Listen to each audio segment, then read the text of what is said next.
Marcus had worked the graveyard shift at the Shell station on Route 287 for 3 years, but nothing had prepared him for what happened on February 15, 2019. The small town of Mansfield, Texas, was the kind of place where everyone knew each other, and the worst crime usually involved teenagers spray painting abandoned buildings. That night would shatter that illusion forever. It started like any other Tuesday night. Marcus clocked in at 11 p.m., relieving Sandra, who seemed unusually eager to leave. She'd been jumpy all week, constantly checking the security monitors and flinching at every car that pulled up to the pumps. When Marcus asked what was wrong, she just shook her head and muttered something about that customer who keeps coming back. The first few hours passed without incident. A trucker stopped for diesel and energy drinks around midnight. A young couple bought snacks and cigarettes around 1 a.m. By 2 a.m., the station had fallen into that eerie quiet that Marcus knew well, the dead zone between late-night partiers heading home and early commuters starting their day. That's when he noticed the man at Pump 9. The customer had pulled up in a beat-up Ford sedan, the kind that had seen better decades. He was tall and thin, wearing a dark hoodie that obscured most of his face. Nothing particularly unusual about that. Plenty of people preferred to keep their heads down at gas stations, especially this late at night. But something about his movements seemed off. He would pump gas for a few seconds, then stop and look around, then pump some more. The process repeated over and over, far longer than it should have taken to fill any tank. Marcus watched through the bulletproof glass partition, a knot forming in his stomach. The man's head kept turning toward the store, and even from a distance, Marcus could see the pale gleam of eyes staring directly at him. After 20 minutes of this strange dance, the man finally hung up the nozzle and walked toward the store entrance. The automatic doors slid open with their usual mechanical wheeze, and the man stepped inside. Up close, Marcus could see he was probably in his 30s, with hollow cheeks and dark circles under his eyes that suggested he hadn't slept in days. His clothes reeked of cigarettes and something else, something sour and medicinal that made Marcus's nose wrinkle. "Pack of Marlboro Reds," the man said, his voice barely above a whisper. Marcus retrieved the cigarettes from behind the counter, trying to appear nonchalant while keeping his finger near the silent alarm button. "That'll be $8.47 with the gas." The man reached into his pocket and pulled out a crumpled $20 bill, but instead of handing it over, he just stood there, staring at Marcus with those sunken eyes. "You work here alone?" "No," Marcus lied quickly. "My manager's in the back doing inventory." A thin smile spread across the man's face. "That's funny. I've been watching this place for a week. Same time every night. It's always just you after midnight." The knot in Marcus's stomach tightened into a fist of ice. This was the customer Sandra had been afraid of. "Look, man, just take your cigarettes and have a good night, okay?" The man leaned forward, pressing his palms against the counter. His fingernails were bitten down to the quick, with dark stains that could have been blood or dirt. "You know what I find interesting? This station sits right at the intersection of 3 counties. Mansfield PD, Arlington PD, and Tarrant County Sheriff all have jurisdiction here, but their response times..." He paused, tilting his head like he was listening to something Marcus couldn't hear. "Well, let's just say it would take them a while to get here if something happened." Marcus's hand moved closer to the alarm. "Sir, I'm going to need you to complete your purchase or leave." "Oh, I'm not going anywhere." The man's smile widened, revealing teeth stained yellow from nicotine. "See, I've been planning this for months, watching patterns, timing responses, studying layouts. This place is perfect for what I have in mind." That's when Marcus saw it. The handle of a knife protruding from the man's jacket pocket. His finger slammed down on the silent alarm, praying that tonight wouldn't be one of those nights when the system was on the fritz. The man noticed the movement immediately. "Did you just hit something?" His voice remained calm, almost conversational, which somehow made it infinitely more terrifying than if he had shouted. "No, sir. Just getting your change." Marcus's voice cracked like a teenager's. The man slowly reached into his jacket, and Marcus braced himself for the worst. But instead of a weapon, he pulled out a smartphone and began scrolling through photos. "I want to show you something interesting. These are pictures I took of Sandra last week, walking to her car, getting gas at the Exxon down the street, sitting in her living room." Marcus felt the blood drain from his face. The photos were clearly taken with a telephoto lens from a distance, but they showed intimate details of Sandra's daily routine, her license plate number, her address, even shots through her apartment window. "What do you want?" "I want you to understand that I know everything about the people who work here. Sandra lives at 1247 Maple Street, apartment 3B. She drives a blue Honda Civic. She has a sister in Dallas and a cat named Mr. Whiskers." The man continued scrolling through photos. "And you, Marcus Thompson, live at 892 Oak Drive with your girlfriend Jennifer and her 6-year-old daughter Emma." The mention of Emma's name hit Marcus like a physical blow. This wasn't just a robbery. This was something far more sinister and calculated. "Please, man, whatever you're planning, just leave them out of it. That depends entirely on how cooperative you are." The man pocketed his phone and pulled out the knife, a hunting blade with a serrated edge. "Here's what's going to happen. You're going to open that register, nice and slow. Then you're going to show me where you keep the safe. And most importantly, you're not going to do anything stupid." Marcus's training kicked in. The company had drilled it into every employee. Your life is worth more than any amount of money. Give them what they want and hope they leave. But the photos changed everything. This wasn't just about money. This person had been stalking his coworkers, planning something that extended far beyond a simple robbery. His hands shaking, Marcus opened the cash register. The drawer contained maybe $200, hardly worth the risk of armed robbery. "Look, this is all there is. The safe is on a timer. I can't open it until 6 a.m. The man's expression darkened. "Don't lie to me, Marcus. I know you have an override code for emergencies. Sandra told me all about it last week when we had our little chat in the parking lot behind her apartment." The implication hit Marcus like ice water. "What did you do to Sandra?" "Nothing permanent. Yet. But she's comfortable, tied up in a storage unit about 10 miles from here. Whether she stays comfortable depends on what happens in the next few minutes." The man stepped closer, the knife's blade catching the fluorescent light. The override code. Now. Marcus had never felt so helpless in his life. Every option seemed to lead to disaster. Give the man what he wanted, and Sandra might die anyway. Refuse, and Emma and Jennifer would be in danger. Try to fight back, and people would definitely get hurt. That's when he heard the most beautiful sound in the world. Sirens in the distance, growing louder by the second. The man heard them too, his head snapping toward the windows. His calm demeanor cracked for the first time, revealing something wild and desperate underneath.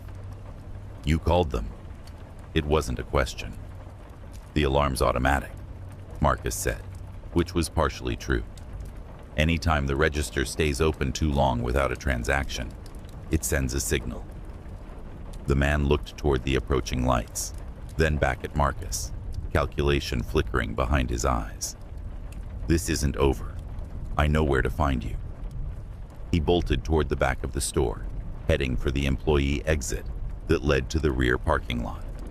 Marcus heard the crash of the emergency door, then the squeal of tires as the Ford sedan tore out of the parking lot, just as 3 police cruisers converged on the station. The next hour passed in a blur of questions, statements, and radio chatter. Detective Maria Santos arrived within minutes, a no-nonsense woman in her 40s who had worked major crimes for the Mansfield PD for over a decade. She listened to Marcus's story with growing concern, especially when he mentioned the photos and the threats against Sandra. "We need to do a welfare check on Sandra immediately," she told her partner, "and we need units at Marcus's house right now." The search for Sandra led police to a storage facility on the outskirts of town.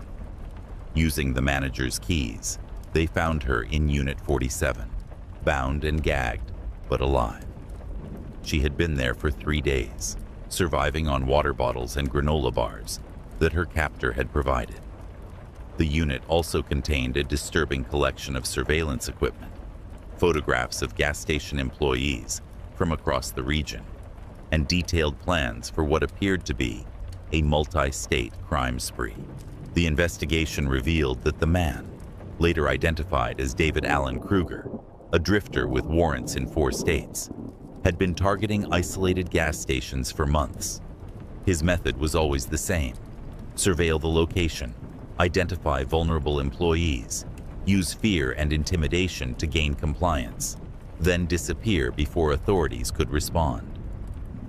The Mansfield station was supposed to be his biggest score yet, with plans to force Marcus to help him rob several other locations using insider knowledge. But Kruger had made one crucial mistake. He had underestimated the gas station's security system.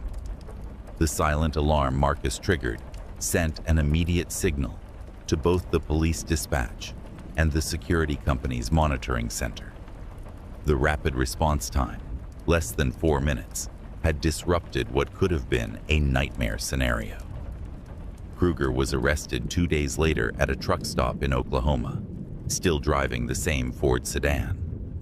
A search of his vehicle revealed zip ties, duct tape, and a notebook containing the personal information of dozens of gas station employees across Texas, New Mexico, and Arkansas. Police believe he was responsible for at least 8 robberies and 2 kidnappings in the previous 6 months. During questioning, Kruger showed no remorse for his actions. He described his crimes with the detached professionalism of someone discussing a business plan. When asked why he targeted gas stations specifically, he explained that they were perfect victims, isolated, predictable, and staffed by people who couldn't afford to take time off work if they were threatened. He had spent months studying response times, security systems, and employee schedules, turning predatory behavior into a twisted form of science. Marcus returned to work a week later, but the night shift never felt the same. Every customer who lingered too long at the pumps sent his heart racing. Every shadow in the parking lot could be hiding a threat. The gas station installed additional security cameras and hired a second employee for the overnight shift. But Marcus knew that determined predators like Kruger would always find ways to adapt. Sandra never came back. She moved in with her sister in Dallas and found work at a bank with better security and normal hours. "She still wakes up some nights," she told Marcus during their last conversation, thinking she can smell that sour, medicinal odor that clung to her captor. The doctors said the physical effects of her 3-day ordeal would heal, but the psychological scars would take much longer. The scariest part of the whole experience, Marcus often reflects, wasn't the knife or the threats. It was the realization that evil doesn't always announce itself with dramatic music and obvious warning signs. Sometimes it pulls up to pump 9 in a beat-up sedan, pays for cigarettes with exact change, and studies you with the cold efficiency of a predator choosing its prey. Sometimes it wears the face of just another late-night customer, and the only thing standing between safety and catastrophe is a silent alarm button and the hope that help will arrive in time. The Shell station on Route 287 is still open, still serving the intersection of 3 counties. But ask any of the employees who work there now, and they'll tell you the same thing. They always keep one finger near that alarm button, and they never, ever assume that the person at pump 9 is just another customer filling up their tank.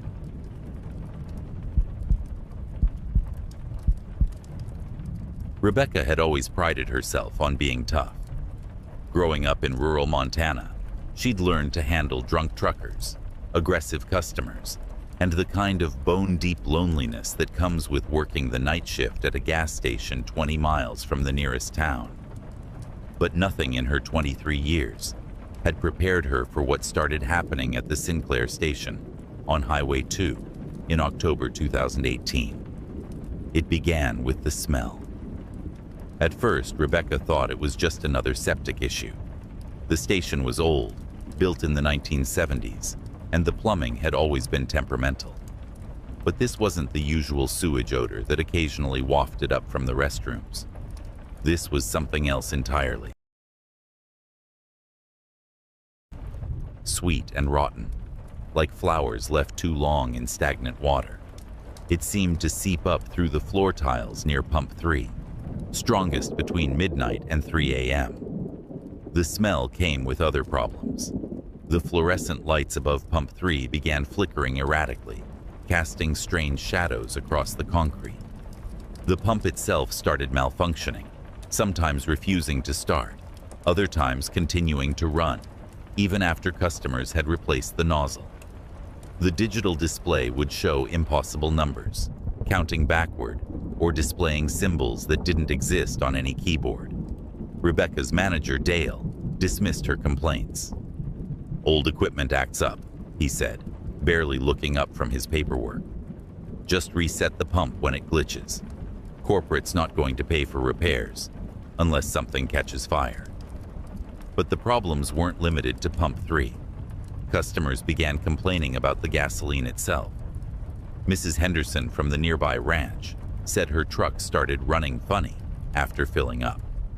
Tom Williams, who drove for a local delivery company, claimed his van's engine made "sounds like something dying" after getting gas there.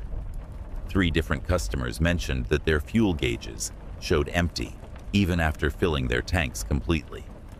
The breaking point came on a Tuesday night in late October. Rebecca was alone, as usual, when a Greyhound bus pulled up to pump 3 around 1:30 a.m. The driver, a heavy-set man in his 50s, looked exhausted as he climbed down from the cab. He nodded to Rebecca through the window and began filling the bus's tank. That's when the screaming started. It wasn't human screaming. At least, Rebecca hoped it wasn't. The sound seemed to come from underground, a high-pitched wailing that rose and fell like an air raid siren. The bus driver jerked the nozzle out of the tank, fuel splashing across his boots and the concrete. His face had gone white as paper. "What the hell was that?" he shouted. But Rebecca couldn't answer because the sound was getting louder. It seemed to be coming from the storm drain next to pump 3, echoing up through the metal grate with an intensity that made her teeth ache. Then it stopped. The sudden silence was somehow worse than the screaming.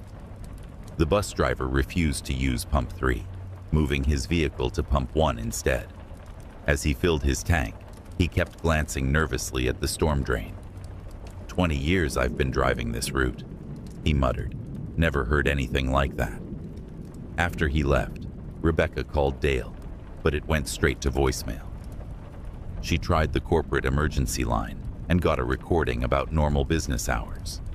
For the rest of her shift, she avoided looking toward pump 3, but she could feel something watching her from that corner of the lot. When her replacement arrived at 6 a.m., Rebecca practically ran to her car. The next night, Rebecca almost called in sick, but she needed the job, and Dale had already warned her about attendance. She arrived to find a handwritten note on the cash register. "Pump 3 out of order until further notice. Do not use under any circumstances. Management." Rebecca felt a wave of relief. At least Dale was taking the problem seriously now. She covered the pump with an out-of-order bag and settled in for what she hoped would be a quiet night. Around midnight, a man in a pickup truck pulled up to pump 1. He was in his 30s, wearing a Carhartt jacket and a baseball cap. Normal enough, except for his eyes. Even from a distance, Rebecca could see they were bloodshot and darting around nervously, like he was looking for something that might be hunting him. He came inside to prepay for gas, and Rebecca got a better look at him. His hands were shaking, and there was a thin sheen of sweat on his forehead, despite the October cold. When he spoke, his voice was hoarse, like he'd been screaming. "I need to use pump 3, he said. "Sorry, it's out of order. Pump 1 is open, though." The man's jaw tightened. "No, you don't understand. I need pump 3 specifically. It has to be pump 3. Rebecca felt that familiar knot of unease in her stomach. "Sir, the pump is broken. It's not safe to use." "Look, lady, I've been driving for 18 hours straight to get here. I need to fill up at pump 3, and I need to do it tonight." His eyes had a wild, desperate quality that reminded Rebecca of rabid animals she'd seen as a kid. "Why does it have to be that specific pump?" The man leaned forward, pressing his palms against the counter. His fingernails were black, with what looked like motor oil, but the stains went too deep, like they'd been there for weeks. "Because that's where they told me to go. In the dreams. They said pump 3, midnight to 3 a.m., and if I don't do it tonight, they'll make the dreams worse." Rebecca's hand moved toward the phone. "Sir, I think maybe you should talk to someone." "The dreams started 3 weeks ago," the man continued, his voice gaining momentum. "Every night, the same thing. I'm standing at pump 3, and something's talking to me from underground, telling me things about what's down there, about what it needs." He laughed, a broken sound that made Rebecca's skin crawl. "At first, I thought I was losing my mind, but then I started researching this place." He pulled out his phone and scrolled to a news article. 1987. Construction worker named Mike Petrov disappeared while laying sewer lines under this lot. They found his hard hat and some blood, but never found him. He scrolled to another article. 1993. Jennifer Walsh, age 16, vanished from this gas station. Her car was found at pump 3 with the engine running and the driver's door open. No sign of struggle. Another article. 2003. Whole family, parents and 2 kids, disappeared after stopping here for gas. Security footage showed them at pump 3, then nothing. Rebecca felt ice forming in her veins. She'd never heard these stories, but she'd only been working there for 6 months. "That doesn't mean—" "There's more," the man interrupted. "I called the state environmental office. They have no record of what's in the soil under this station, but they do have reports of unusual seepage dating back to the 1980s. And I talked to 3 different people who used to work here. They all quit because of the smell at pump 3 and the sounds." He put his phone away and stared directly at Rebecca. "In the dreams, it shows me things. What's down there in the old sewer system, how it got there, what it wants." His voice dropped to a whisper. "It's hungry, and it's been feeding on whatever comes out of that pump for decades." Rebecca's rational mind told her the man was having some kind of breakdown, but her gut, the same instinct that had kept her safe during countless late-night shifts, was screaming danger. "Sir, I'm going to have to ask you to leave." The man straightened up, and for a moment, Rebecca thought he might become violent. Instead, he just nodded sadly. "It's too late anyway. Once the dreams start, you can't stop them, and they're not just dreams anymore." He walked toward the door, then paused. "Check the storm drain at pump 3 tomorrow morning. Look down into it with a flashlight. Then you'll understand." After he left, Rebecca spent the rest of her shift checking the locks and keeping one hand on the phone. Every small sound made her jump. The hum of the refrigerators, the tick of the heating system, the distant rumble of trucks on the highway. Around 2 a.m., She thought she heard something that might have been digging, like someone scraping at concrete with metal tools. But it was so faint, she couldn't be sure. When her replacement arrived, Rebecca mentioned the strange customer, but not the stories he'd told. She needed this job, and talking about disappeared families and underground creatures was a sure way to get fired. But as she walked to her car, she found herself looking at the storm drain next to pump 3. The metal grate was slightly askew, like something had pushed it from underneath. Rebecca drove home telling herself it was just settling ground or thermal expansion. Old infrastructure moved and shifted all the time.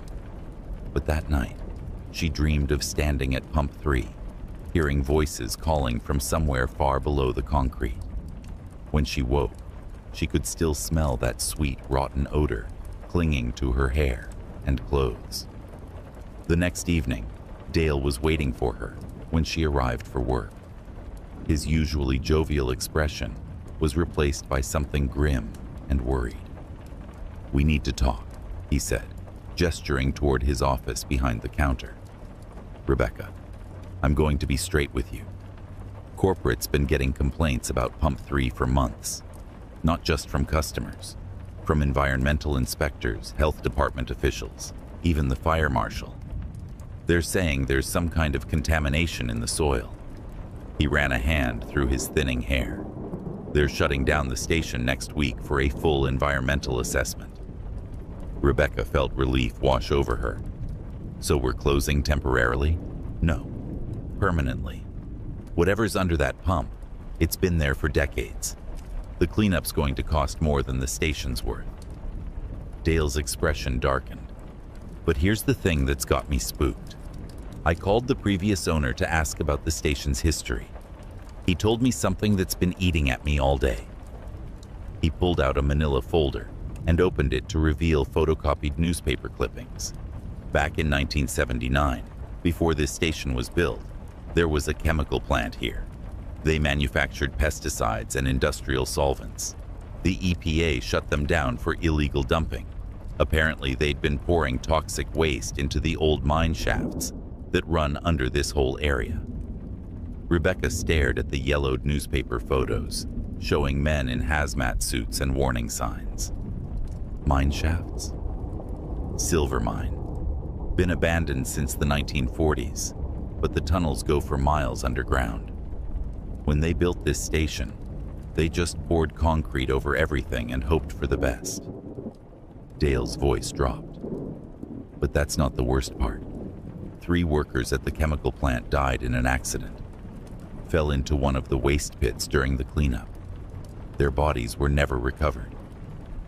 The pieces began falling into place in Rebecca's mind.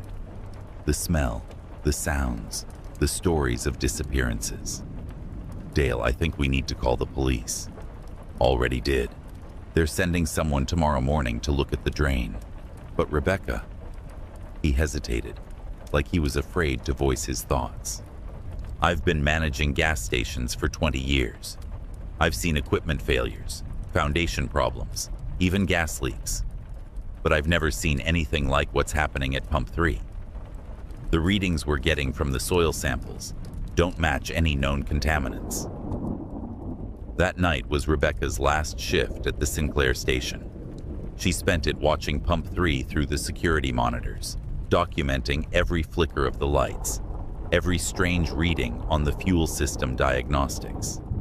Around 1 a.m., the smell returned, stronger than ever. The fluorescent bulb above Pump 3 began strobing rapidly, casting the area in seizure-inducing flashes of light and shadow. That's when she saw movement in the storm drain. At first, she thought it was just a reflection or a trick of the flickering light.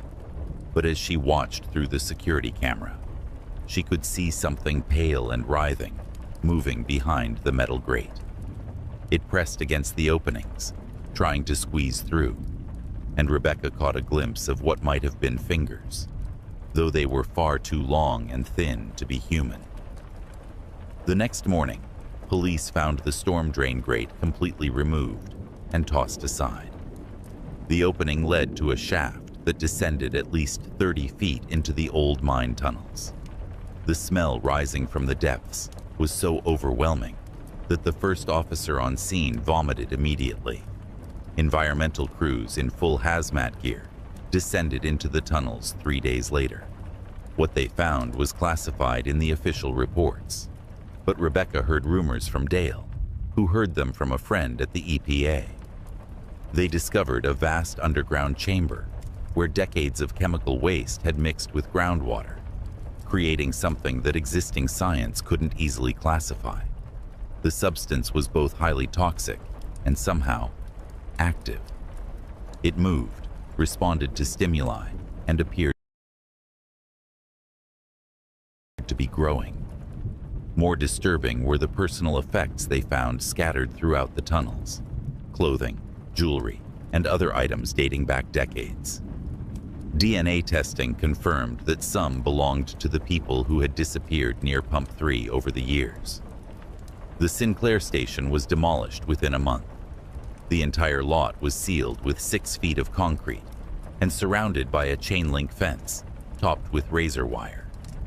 Warning signs in multiple languages proclaimed the area an environmental hazard, dangerous to human health. But sometimes, late at night, residents of the nearby town report seeing lights flickering beneath the concrete. And truckers on Highway 2 sometimes claim they can smell something sweet and rotten drifting across the road where the station used to stand.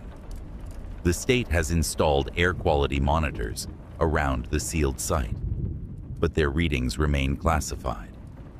Rebecca moved to Billings and found work at a 24-hour diner. She never worked at a gas station again. Even now, years later, she won't buy gas after dark, and she always checks the storm drains in parking lots before getting out of her car, because she knows that sometimes the things we bury refuse to stay buried, and that hunger, whether human or otherwise, finds a way to feed. The stretch of Highway 2 where the Sinclair station once stood remains one of the most isolated and avoided areas in Montana.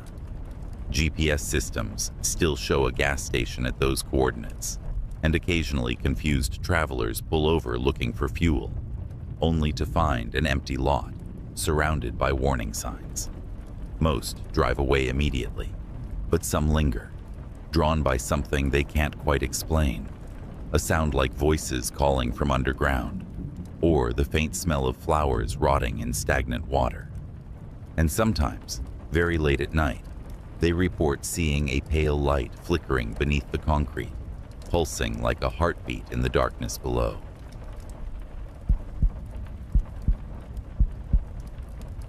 Danny had been working at the BP station on Interstate 40 outside Amarillo for 8 months when he first noticed the man who always came in at 2:47 a.m. Not 2:45, not 2:50, always exactly 2:47, like he was following some invisible schedule that existed only in his head. The customer was unremarkable at first glance, middle-aged, average height, wearing the same faded denim jacket and baseball cap every single night. He never spoke beyond ordering a coffee black and a pack of Camel Lights, always paid with exact change from a roll of bills he kept in his front pocket, and always left within 3 minutes. Just another trucker or night shift worker maintaining his caffeine addiction. What made Danny notice him wasn't his appearance or routine. It was the way the security cameras behaved when he entered the store. Every night at exactly 2:47 a.m., the monitor above the cash register would flicker briefly, just a split second of static, and when it cleared, the man would be standing at the coffee station as if he'd materialized there. Danny never saw him walk through the automatic doors, never heard the electronic chime that announced customers. One moment the store was empty, the next moment the man was there, methodically filling a styrofoam cup with the burnt coffee that had been sitting on the burner since midnight. Danny mentioned it to his manager, Carl, during the shift change one morning. The cameras are acting weird around 2:47. Might want to check the wiring. Carl, a heavy-set man in his 50s, who'd been managing gas stations since the Reagan administration, just shrugged. Electrical system in this place is older than my marriage. As long as they're recording, don't worry about it. But Danny did worry, because the weirdness wasn't limited to the cameras. The automatic doors had sensors that logged every entry and exit. Carl showed him the printouts once during training, but there was never any record of the 247 customer. According to the door sensors, no one entered or left the store between 2:30 and 3:00 a.m. Yet, every morning, Danny found exactly $4.73 in cash on the counter. The price of black coffee and cigarettes, plus tax. The customer never took a receipt, never asked for a bag, never made small talk about the weather or the late hour. He would place his money on the counter, nod once at Danny, and walk toward the back of the store where the restrooms were located. Danny assumed he was using the facilities, but the restroom door never opened. The man would simply disappear somewhere between the coffee station and the back wall, as if the shadows had swallowed him whole. After 2 months of this nightly routine, Danny's curiosity got the better of him. He decided to follow the customer, see exactly where he went after buying his coffee and cigarettes. On a quiet Tuesday night, as soon as the man walked toward the back of the store, Danny stepped out from behind the counter and crept after him. The store's layout was simple: 3 aisles of snacks and automotive supplies, a cooler section along the back wall, and restrooms in the rear corner. There was nowhere to hide, nowhere to vanish. Yet when Danny rounded the corner to the back of the store, the man was gone. The restroom door was closed and locked from the inside. Danny could see the red "occupied" indicator, but when he pressed his ear to the door, he heard nothing. No running water, no shuffling footsteps, not even breathing. Danny waited 5 minutes, then 10. The indicator never changed. Finally, he knocked softly on the door. "Sir, everything okay in there?" Silence. He tried the handle and found it unlocked. The red indicator had been stuck in the occupied position for months. Carl kept meaning to fix it, but never got around to it. Danny pushed the door open and flicked on the light. The restroom was empty. No window, no other exit, just a toilet, sink, and mirror. The mirror was old and spotted with age, and for just a moment, Danny thought he saw something moving in its reflection, a shadow that didn't match anything in the real room. But when he blinked and looked again, there was nothing. The next night, Danny paid closer attention to the customer's reflection in the store's windows and mirrors. What he saw made his blood run cold. The man cast a reflection, but it was wrong somehow. The reflection moved a split second behind the actual person, like a badly dubbed movie where the audio doesn't match the lips. And sometimes, just for an instant, the reflection appeared to be looking directly at Danny, while the real person faced away. Danny started keeping a notebook, documenting every detail of the 247 visits. The customer's appearance never varied. Same jacket, same hat, same methodical movements. But his face was becoming harder to remember. Even immediately after the man left, Danny struggled to recall specific features. The harder he tried to focus on the customer's face, the more it seemed to slip away, like trying to remember a dream after waking up. 3 months into his observations, Danny discovered something that made him question his own sanity. He was reviewing the security footage from previous nights, trying to get a clear image of the customer's face, when he noticed something impossible. The timestamp on the recordings showed the correct date and time, but the customer appeared to be aging in reverse. In the most recent footage, he looked middle-aged, but in recordings from a month ago, he appeared older. 2 months ago, older still. It was subtle, a few more wrinkles here, grayer hair there, but undeniable when viewed in sequence. Danny scrolled back through weeks of recordings, watching the customer grow progressively older, in reverse chronological order. In footage from Danny's first week on the job, the man appeared to be in his 70s, moving with the careful deliberation of advanced age. But with each passing night, he seemed to regain youth, as if time flowed backward around him during his 2:47 a.m. visits. The discovery should have sent Danny running to his car and straight to the nearest police station. Instead, it filled him with a sick fascination. He began staying after his shift ended at 6 a.m., sleeping in his car in the parking lot so he could return early and review more footage. He checked out library books on local history, searching for any mention of the gas station or the land it was built on. What he found in the Amarillo Public Library's archives chilled him to the bone. The gas station sat on land that had once been part of the old Riverside Cemetery, established in 1889 and abandoned in 1954 when the city expanded and the dead were relocated to newer burial grounds. Most of the graves had been moved, but the records were incomplete. Some bodies were never found, their headstones cracked and unreadable after decades of wind and weather.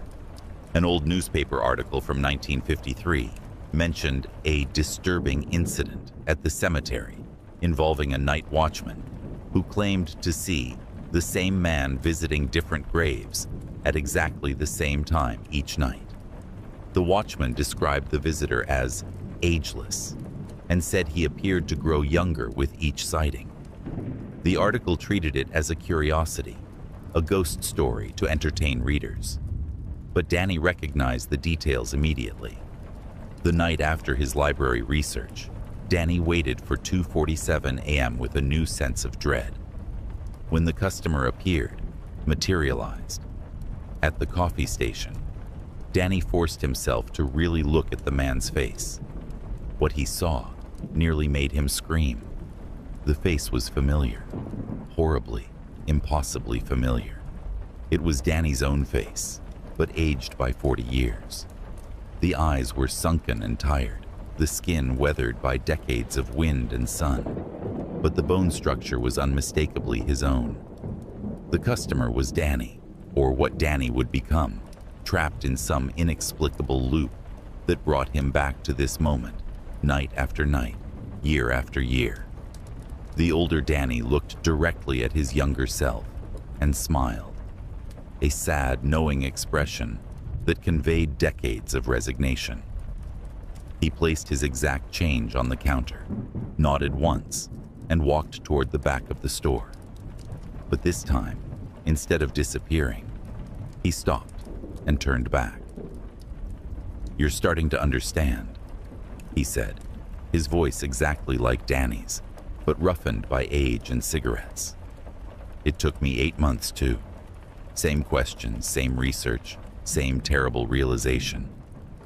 Young Danny couldn't speak. His throat had closed up with terror, and his legs felt like they might give out at any moment. "I know what you're thinking," the older Danny continued. "You want to run. Quit the job, leave town, break whatever cycle this is. I tried that. Drove all the way to California, got a job at a beach resort, thought I'd escaped." He shook his head. "But every night at 2:47, no matter where I was, I'd find myself standing in this store, buying coffee and cigarettes I don't even want." "How long?" young Danny whispered. 43 years. Started when I was your age. Thought it was just a weird regular customer at first, just like you did." The older Danny's expression grew distant. "The cemetery used to be right here. Graves going back to the 1800s. When they moved the bodies, they missed some. Did a sloppy job. Left things behind that shouldn't have been left." Young Danny found his voice. "What kind of things?" "Unfinished business. Debts that couldn't be paid. Some of the people buried here died young, with so much life left unlived. When they built this place on top of their graves, it created opportunities.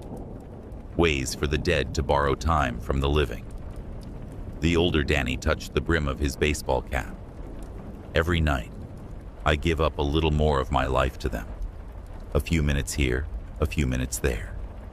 In exchange, they let me experience those years I'm losing, just not in the right order. The explanation was insane, but it fit everything Danny had observed. The aging in reverse, the way time seemed to skip around the customer's visits, the sense that something fundamental was wrong with the whole situation. "Can it be stopped?" young Danny asked, though he already knew the answer from his older self's expression. "The only way to stop it is to never have started it. Once you see me, really see me for what I am, you become part of the loop. The dead need someone young, someone with decades of life left to drain away. I was their choice 43 years ago. Now you are." Young Danny felt reality tilting around him.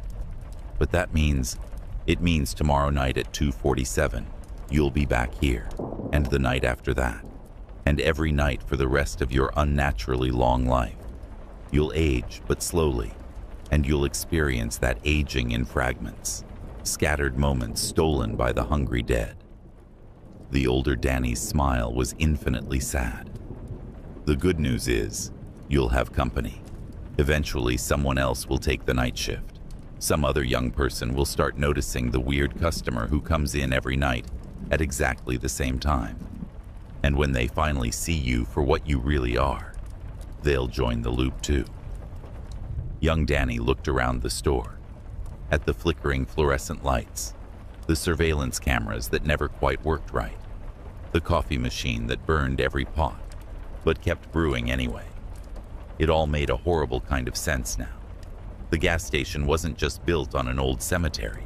It was a feeding ground, a place where the dead could sustain themselves on borrowed time. "How many others?" he asked. "Check the employment records," older Danny said, already fading like morning mist. "Night shift workers going back to 1954. Most stayed for about 8 months before quitting suddenly and moving out of town. But they never really left. They just joined the rotation." As 2:50 a.m. approached, the older Danny began to dissolve, becoming transparent and then invisible. His final words echoed in the empty store. "See you tomorrow night."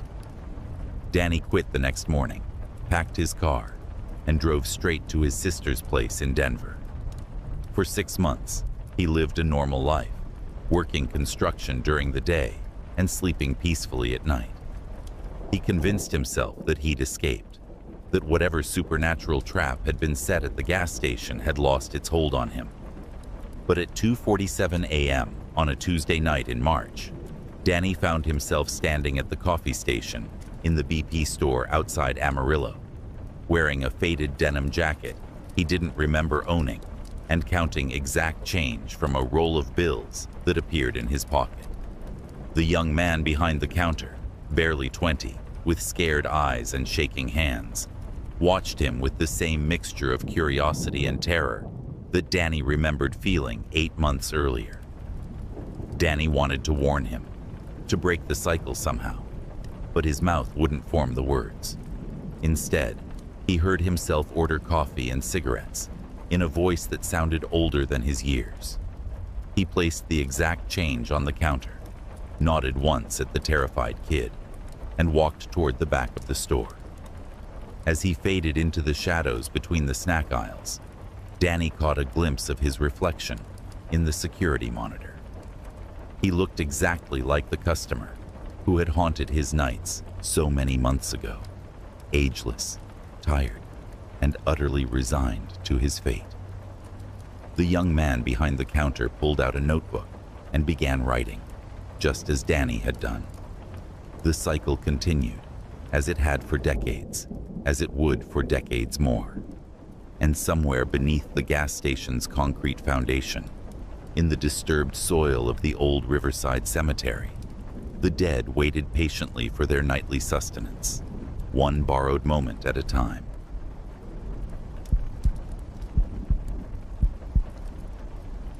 Jake Morrison had always been mechanically inclined. which is why the job at Murphy's Gas and Go outside Bakersfield seemed perfect. Night shift meant decent pay, and the owner, old Pete Murphy, promised Jake could use the service bay during slow hours. What Pete didn't mention was why 3 night attendants had quit without notice. The trouble started with Jake's own truck. After 2 weeks, he noticed his Ford F-150 running differently after filling up at the station. The engine ran smoother, quieter, with more power than it had ever produced. But something was fundamentally wrong. The fuel gauge never moved. No matter how many miles he drove, it stayed at 3/4. More disturbing were the changes to the engine itself. When Jake checked the oil, he found the engine block completely clean. No dust, no grime, no oil stains. The metal components looked new, as if they'd just rolled off the assembly line. Even cracked belts and hoses appeared to have regenerated. Jake mentioned this to Pete, expecting puzzlement. Instead, Pete's weathered face went pale. "Don't fill up here," Pete muttered. "Take your truck to the Shell station in town. And Jake, don't ask questions about the fuel." But curiosity drove Jake to investigate the underground storage tanks. Tank number 3, which fed pump number 3, had a different supplier label: Renewal Petroleum Solutions.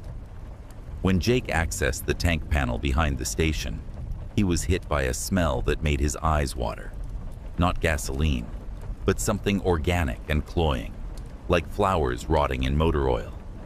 The fuel readings were impossible. Tank number 3 had been dispensing fuel for 6 months without being refilled. The last delivery was in February. It was now August, yet the tank showed 7,847 gallons remaining, despite serving hundreds of customers. That night, Jake watched pump number 3 from hiding. Around midnight, Mrs. Chen from the Chinese restaurant pulled up in her 15-year-old Honda Civic that burned oil and rattled. As she filled up, Jake watched in horror as the car began changing. Rust spots faded, dents straightened. By the time she drove away, her Civic looked factory new. Reviewing security footage, Jake saw the same pattern repeatedly: aging, damaged vehicles arriving and departing as pristine automobiles. The miraculous fuel was somehow restoring cars to perfect condition. In Pete's office, Jake found a contract with Renewal Petroleum for biological enhancement services. One clause chilled him. Service recipient acknowledges that enhanced fuel products may produce unexpected side effects in both mechanical systems and organic operators. A letter from Pete, dated 3 years earlier, revealed the truth. "I'm worried about what's happening to my customers. Mrs. Davidson hasn't aged a day in 2 years. Tom Bradley looks 20 years younger. My previous night attendants all quit after 6 weeks, looking different when they left.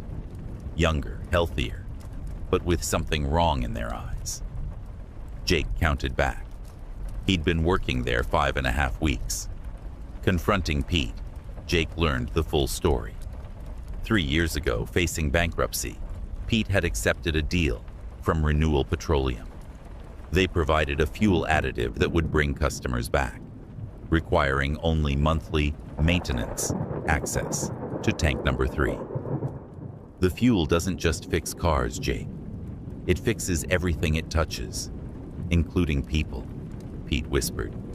"Gets into your skin, your lungs, starts reversing damage. Wrinkles disappear, scars fade, organs regenerate. But it's not healing. It's something else." After 6 weeks of exposure, night workers developed inhuman appetites and stopped eating regular food. They transformed into predators that fed on life force. "The 3 guys who worked here before you, I see them driving past at night. They don't look quite human anymore." As if summoned, a black tanker truck arrived early. The driver moved with unnatural grace, his smile revealing too many sharp teeth.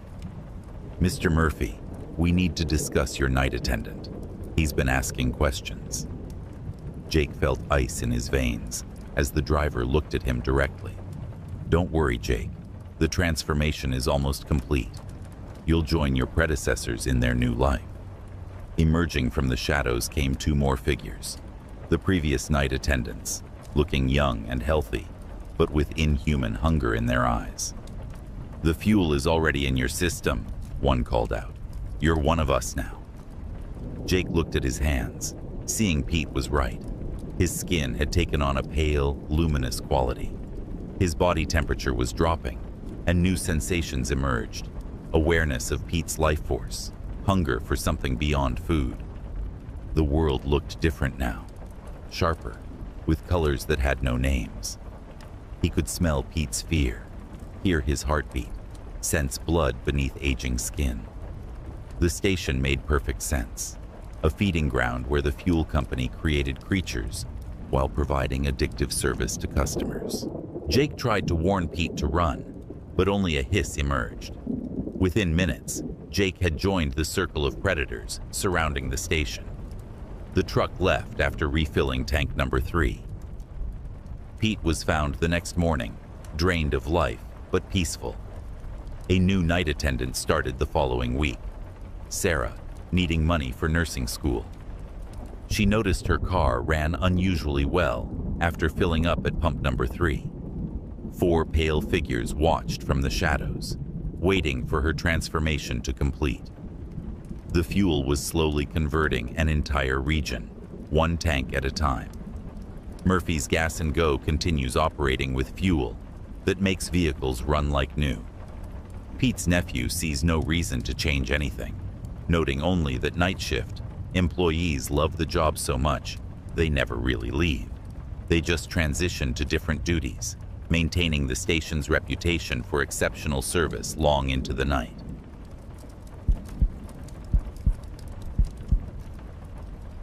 Ashley had been working at the 76th station on Highway 101 outside Salem, Oregon for 3 weeks when she first heard sounds from the car wash bay. It was 3:15 a.m. on a Tuesday, and the station was tomb quiet, except for refrigeration units and distant traffic whispers. The car wash had been broken for months. Mr. Valdez kept meaning to fix it, but claimed repair costs were too high. The bay doors stayed locked with a faded out-of-order sign, hanging crooked. So when Ashley heard unmistakable sounds of water spraying and mechanical brushes rotating, her first thought was break-in. She grabbed the flashlight and investigated.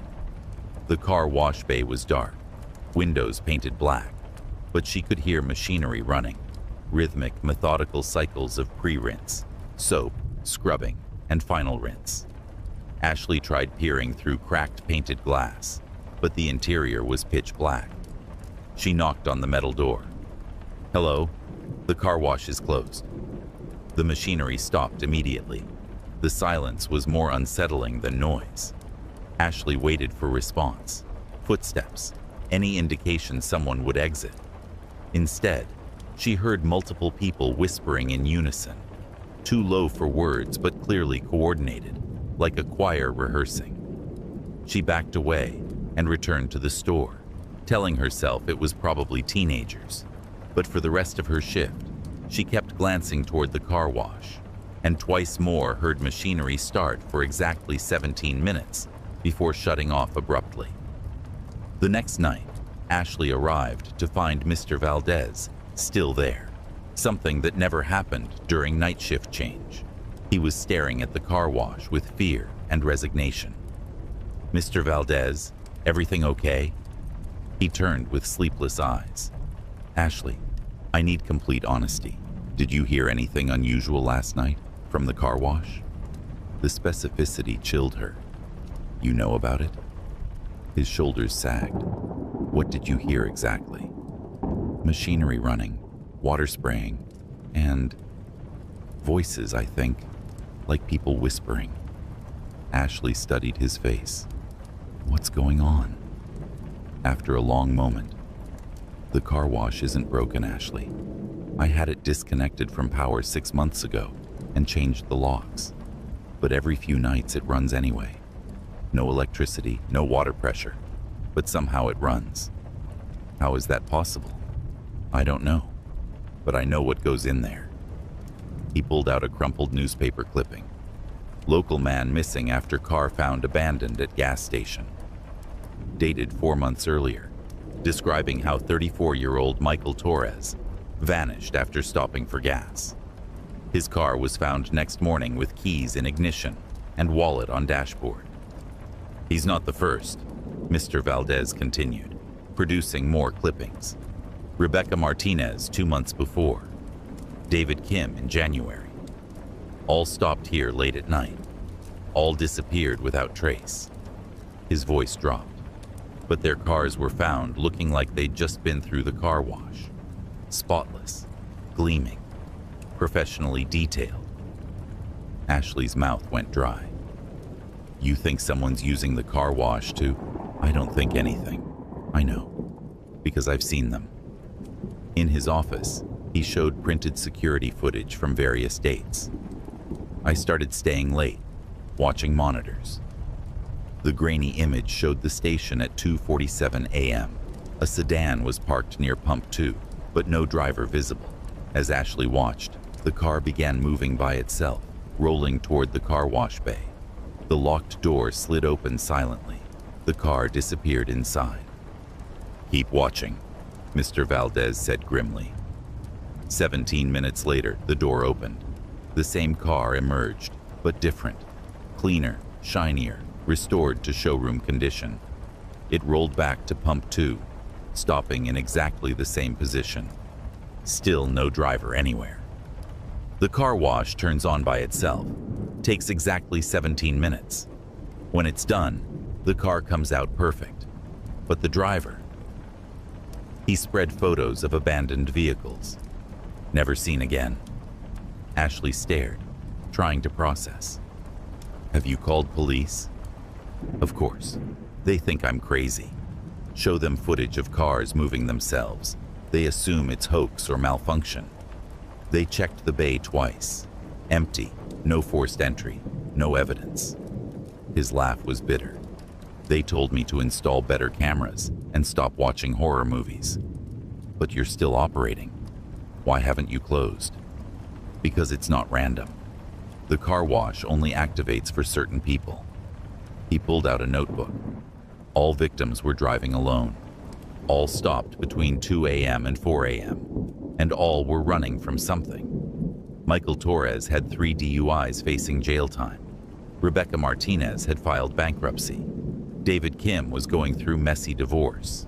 People who might not be missed right away. Ashley felt ice forming. You think it's targeting them specifically?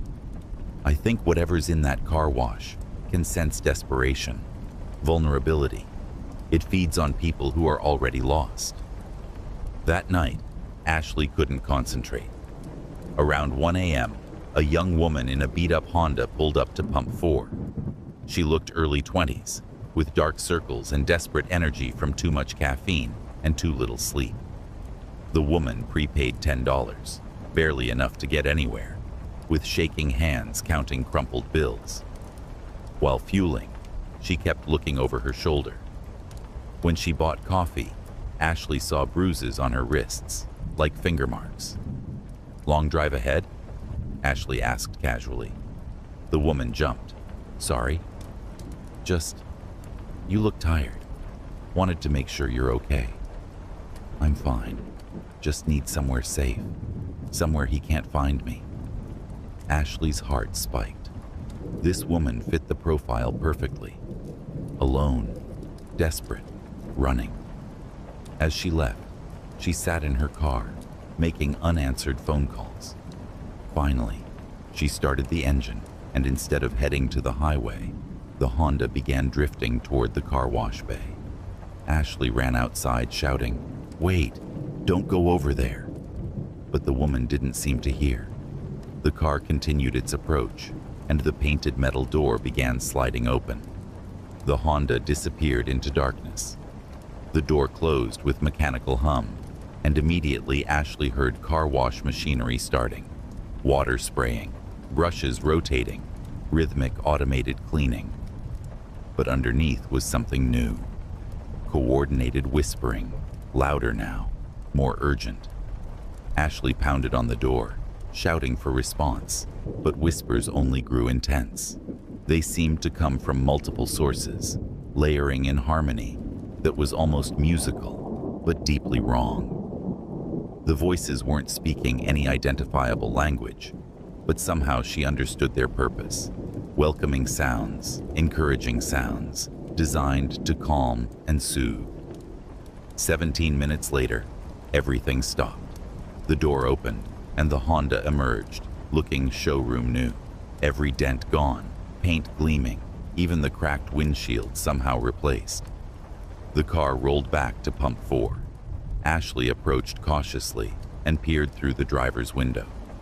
The interior was immaculate, no coffee cup or fast food wrappers that had cluttered it before. But the driver's seat was empty. On the dashboard, arranged with deliberate care, were the woman's belongings: wallet, keys, cell phone, and a small teddy bear. There was also something new: a business card with elegant silver lettering. Premium automotive detailing services. Satisfaction guaranteed. Ashley picked up the card with trembling fingers. The back read, "Thank you for choosing our overnight service. Please recommend us to anyone in need of a fresh start." The car wash wasn't just cleaning vehicles. It was cleaning lives, removing inconvenient people, leaving only restored cars as evidence they'd existed. And it was intelligent enough to target those who wouldn't be immediately missed. Ashley called police, reporting a missing person and demanding they search the bay. 2 officers arrived within an hour, but found nothing. The bay was empty, clean, showing no signs of recent use. The machinery was disconnected and inoperable. "Look, miss," one officer said, preparing to leave. "People disappear all the time, especially people running from problems. Maybe she abandoned the car and caught a bus. It happens more than you'd think." Ashley gave notice the next morning, citing family obligations requiring her to move out of state. She didn't mention the real reason: terror that the car wash might decide she knew too much. On her last night, Ashley was approached by a nervous man in his 40s who kept checking his phone. He bought gas and cigarettes with shaking hands, mentioning his ex-wife had hired a private investigator for unpaid child support. "Sometimes I think about just disappearing, you know? Starting over somewhere completely new. Clean slate."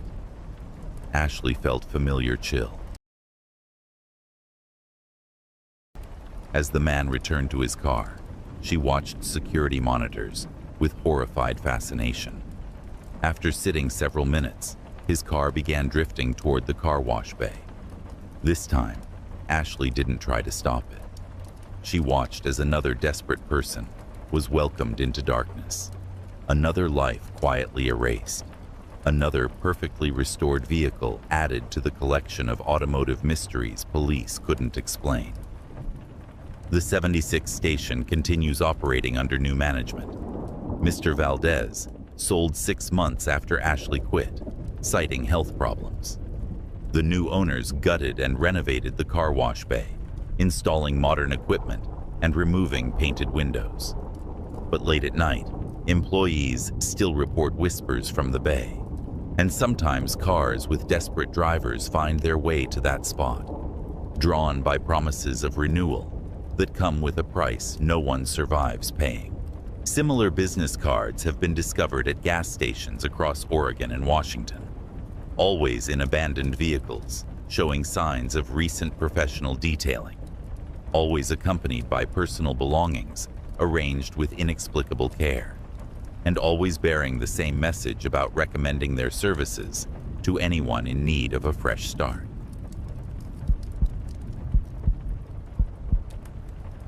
Tyler discovered on his 4th day at the Texaco station that the ice machine was dispensing more than frozen water. A customer complained about chunks of something weird mixed with ice cubes. Tyler assumed mineral deposits and made a note to call service. But opening the machine revealed bone fragments, yellowed pieces, some with jagged edges suggesting they'd been broken. They were scattered throughout, like macabre confetti, impossible to separate without melting everything. His manager, Rita Kowalski, had 30 years' experience handling any crisis. But when Tyler showed her the fragments, her face went white. "How long has this machine been here?" Tyler asked. Rita consulted logs. Installed in 1987, same year the station was built. She examined a piece.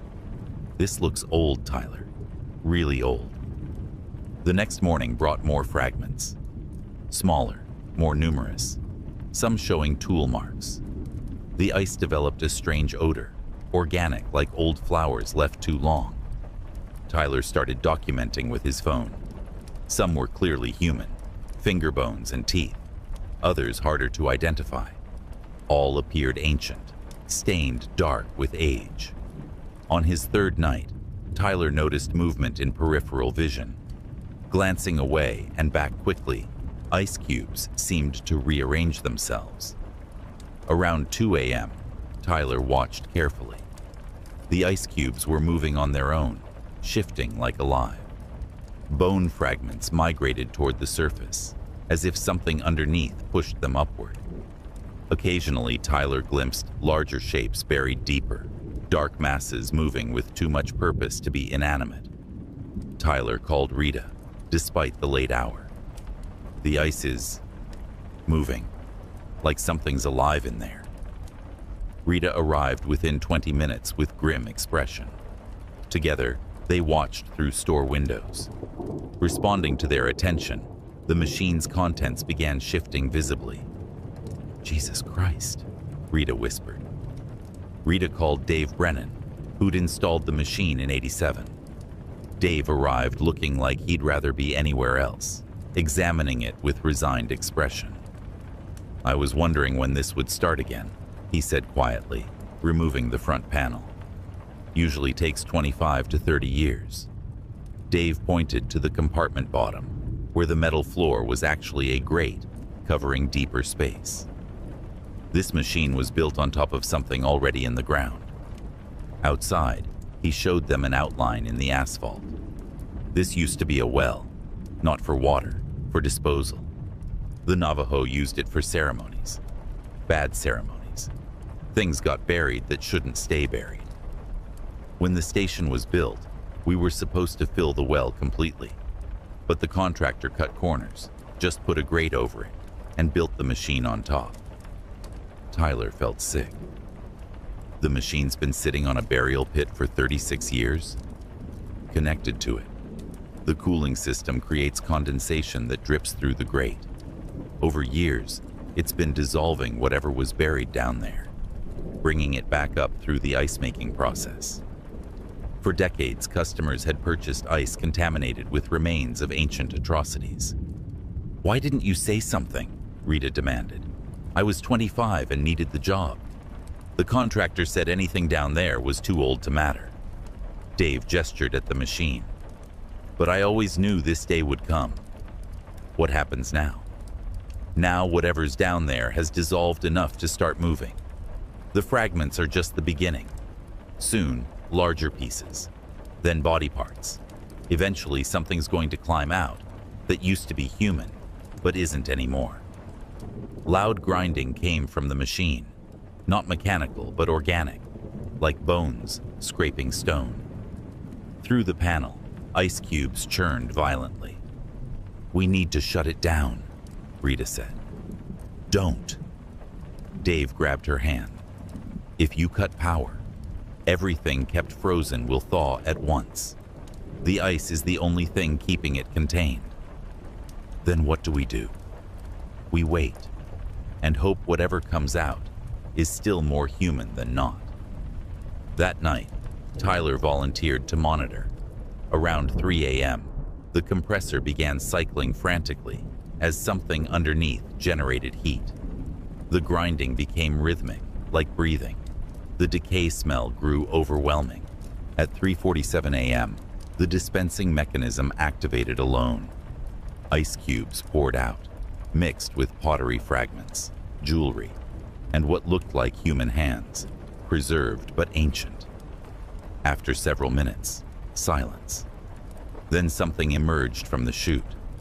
At first it looked like ice, but Tyler realized he was watching something once human, fundamentally changed by imprisonment in the sacred well. The thing was pale and elongated, limbs stretched like taffy. Its face was human but wrong, eyes too large, mouth too wide, features flattened. Its movements were jerky, unnatural. Most horrifying was its expression. Despite transformation, it retained enough humanity to understand its condition. Tyler saw confusion and pain in those eyes, along with desperate hunger. The creature pressed against the window, leaving wet handprints. When it tried to speak, words came garbled. "Cold, so cold, help me." But the creature began weakening rapidly, unable to cope with Arizona heat. Within an hour, it collapsed into organic soup mixed with fragments. By dawn, only stains remained. Dave returned with concrete, properly sealing the well. The machine was removed and incinerated. "Some costs are worth paying," Dave said. "Should have been done 36 years ago."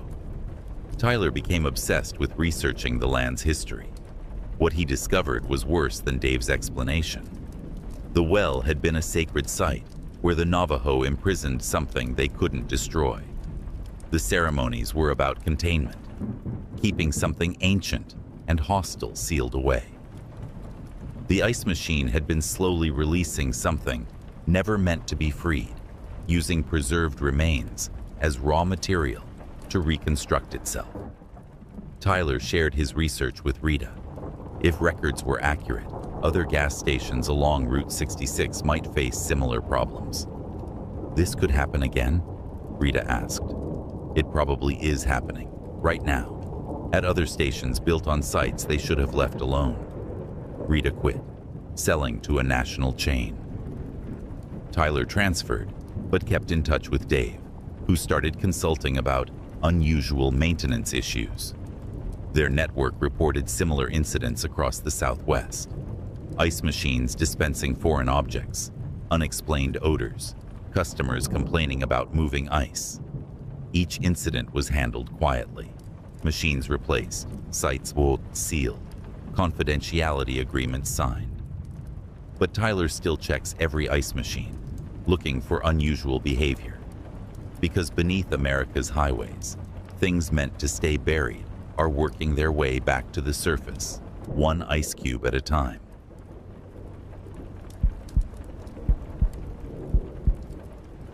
When Marcus started working the night shift at the Shell station on Highway 287 outside Lubbock, the first thing his manager Greg told him was to never watch the security footage from cameras 3 and 7 between the hours of 1 a.m.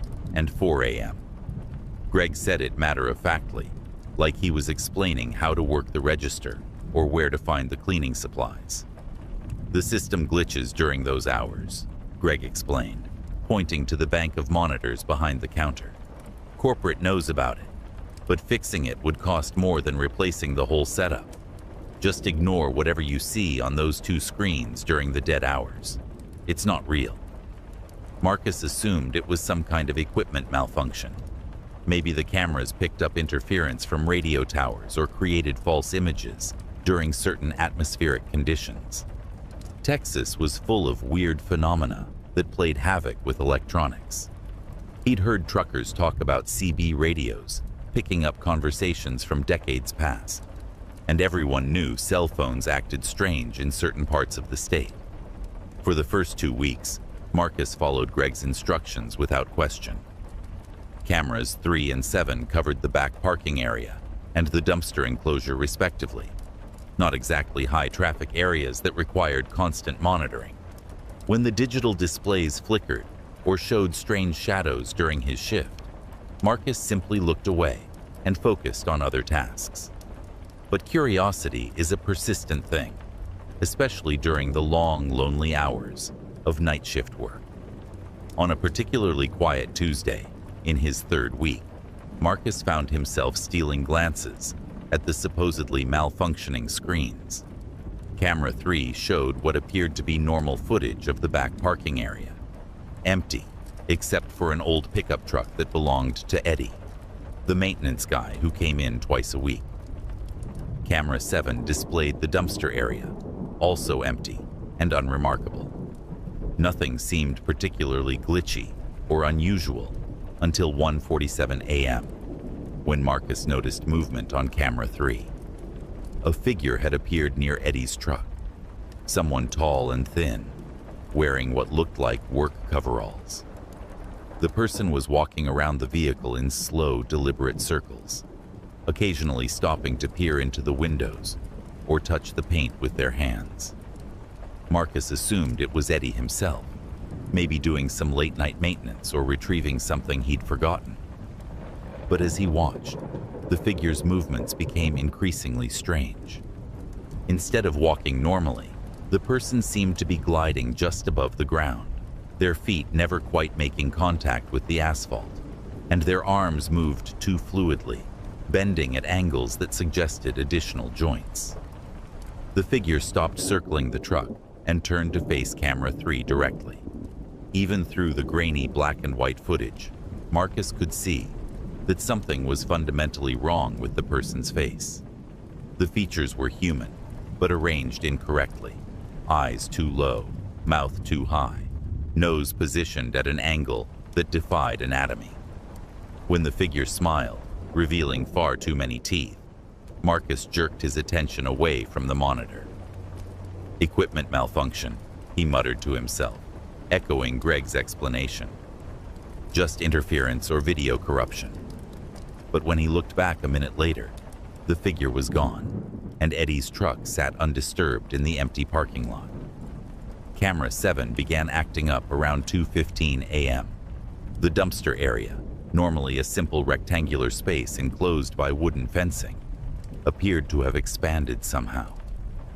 The camera was showing a much larger area than should have been physically possible, with the dumpsters pushed back against what looked like the wall of a building that didn't exist behind the gas station.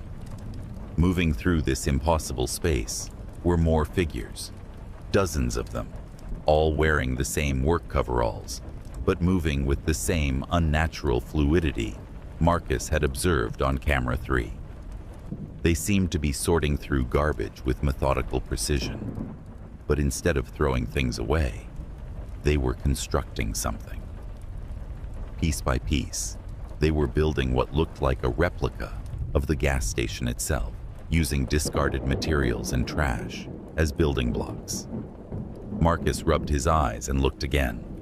The image on camera 7 had returned to normal, just the regular dumpster area, with its wooden fence and 2 large waste containers.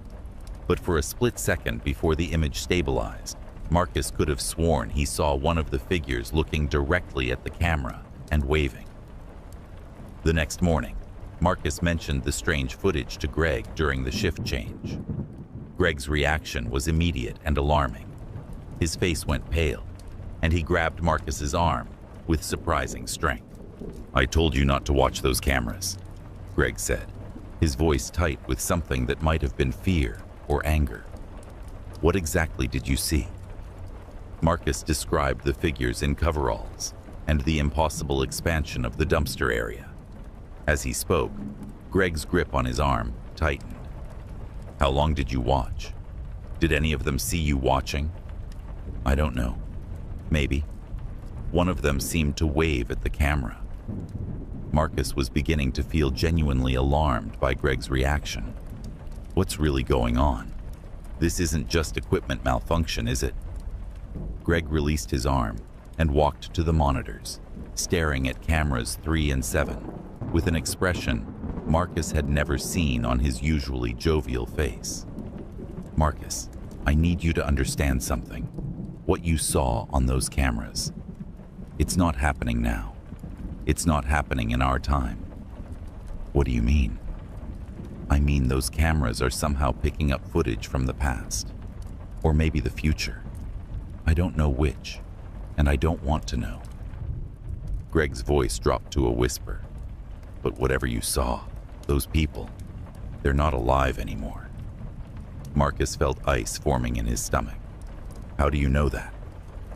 Greg walked to his desk and pulled out a manila folder thick with newspaper clippings and photographs.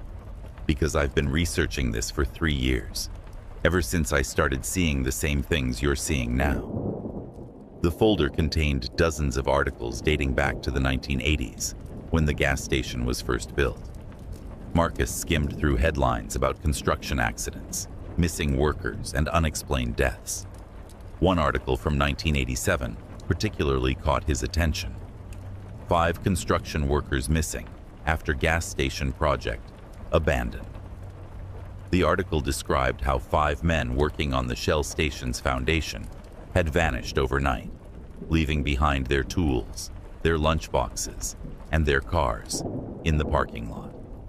The construction site was found empty the next morning, with no signs of struggle or foul play. The workers were never seen again, and the project was eventually completed by a different crew. Look at the photo, Greg said, pointing to a grainy newspaper image showing the missing workers posing in front of the construction site. All 5 men were wearing work coveralls identical to what Marcus had seen on the security footage. Marcus studied the faces in the photograph. Ordinary men with tired eyes and genuine smiles, unaware that they were about to become part of something inexplicable and horrible. You think these are the same people I saw on the cameras? I think those cameras are somehow showing us what happened to them and what they're still doing, even though they've been dead for almost 4 decades. Greg pulled out more documents, maintenance records, police reports, and statements from previous night shift employees who had quit suddenly after reporting equipment problems with the security system. The pattern was consistent. Workers would start seeing impossible things on cameras 3 and 7. They would investigate or report the phenomena, and within days, they would resign and leave town. "Why haven't you quit?" Marcus asked. Greg's laugh was bitter. "Because I tried. 3 years ago, I gave my notice and drove to Oklahoma to start over. But every night, no matter where I was, I would see those figures. Not on cameras, in person. Standing outside my motel room, walking past my car, always wearing those coveralls, and always watching me." His voice became barely audible. "They followed me back here, Marcus. They wanted me to keep watching." Marcus felt the familiar crawling sensation of supernatural dread. What do they want? I think they want to be remembered. Or maybe they want someone to witness what really happened to them. But lately, Greg hesitated, as if afraid to voice his suspicions. "Lately, I think they want more than that." "What do you mean?" Greg pointed to a security camera installation diagram taped to the wall. When this system was installed in 2019, cameras 3 and 7 were positioned to cover the exact spots where the construction workers disappeared. The company said it was for optimal coverage. But look at this. He showed Marcus a copy of the original construction plans from 1987. The missing workers had been tasked with pouring concrete for the foundation in 2 specific areas, the back parking area and the space behind the dumpster enclosure. The exact locations now monitored by the malfunctioning cameras. "The cameras aren't malfunctioning," Greg explained. "They're working perfectly. They're showing us what's buried under those concrete pads. And I think the reason the footage started appearing is because the concrete is finally deteriorating enough to let something through." That night, despite Greg's warnings, Marcus found himself obsessively watching cameras 3 and 7. The activity began earlier than usual, at 12:30 a.m. instead of 1 o'clock. On camera 3, the familiar figures in coveralls were not just walking around Eddie's truck. They were working on it, using tools that appeared to be made of shadow and bone. They were modifying the vehicle somehow, adding components that looked organic rather than mechanical. Camera 7 showed the impossible expansion of the dumpster area, but this time, the figures weren't building a replica of the gas station. They were constructing what looked like a tunnel, a passage that seemed to lead directly toward the main building. As Marcus watched in horror, he realized the tunnel was approaching the exact location of the security office where he sat. At 2:47 a.m., both cameras went completely black for several minutes. When the image returned, Marcus saw something that made him grab the phone to call 911. The figures were no longer confined to the cameras. He could see them through the store windows, moving across the parking lot with their unnatural gliding motion. But when Marcus looked outside directly, the parking lot was empty. The figures existed only in the security footage, but they were getting closer to the present moment, somehow bridging the gap between their time and his. On camera 3, they had finished their work on Eddie's truck and were now approaching the back door of the station. On camera 7, the tunnel they had built was complete, and figures were emerging from it like ants from a disturbed nest. Marcus's phone rang, making him jump so violently he nearly knocked over his coffee. The caller ID showed Greg's number. "Get out of there," Greg said without preamble. "Right now. Leave everything and get in your car." "Greg, they're all around the building. I can see them on every camera now. They're not really there yet, but they're getting closer. The security system is somehow pulling them forward through time. And if you're there when they finally break through..." The line went dead. Marcus tried calling back, but Greg's phone went straight to voicemail. Outside, a car engine started, and Marcus saw headlights pulling out of the parking lot at high speed. Greg had been at the station, and now he was running. Marcus grabbed his keys and headed for the door, but stopped when he saw movement on monitor 1, the camera covering the front entrance. The figures in coveralls were standing in a circle around his car, and though the footage was black and white, Marcus could see that they were no longer wearing the faces he'd observed earlier. Their features were shifting and flowing like liquid, as if they were trying to remember how to be human. Behind him, monitors 3 and 7 displayed impossible things. The entire gas station surrounded by a vast construction site that had never existed, with dozens of workers in coveralls building structures that defied geometry and physics. At the center of it all was a foundation pit that seemed to extend down into infinite darkness, with shapes moving in the depths that were definitely not human. Marcus realized with growing horror that the cameras weren't showing him the past. They were showing him what the gas station really was, what it had always been beneath the illusion of normalcy. The missing construction workers hadn't disappeared. They had been integrated into something much larger and more ancient, something that used gas stations and strip malls as camouflage while it grew and spread. The security recordings weren't malfunctioning. They were working exactly as designed, documenting the slow transformation of reality itself. And now that Marcus had seen too much, had watched too long, he was becoming part of the documentation. His car keys felt cold in his hand, but when he looked at monitor 1 again, the figures around his vehicle had vanished. The parking lot appeared empty and normal. Marcus knew it was a trap. They wanted him to come outside, to step into their world where time flowed differently and the laws of physics bent to accommodate impossible geometries. Instead, he stayed in the security office and continued watching the monitors, documenting everything he saw with his phone camera. If he was going to become part of whatever was happening here, he would at least leave evidence for the next person to find. The recordings from that night were found 3 days later, when Greg returned with a corporate security team to investigate Marcus's disappearance. The footage showed Marcus sitting at the monitoring station until 4:17 a.m., when he simply vanished between one frame and the next. His chair was still spinning slightly, and his coffee was still steaming, but he was gone.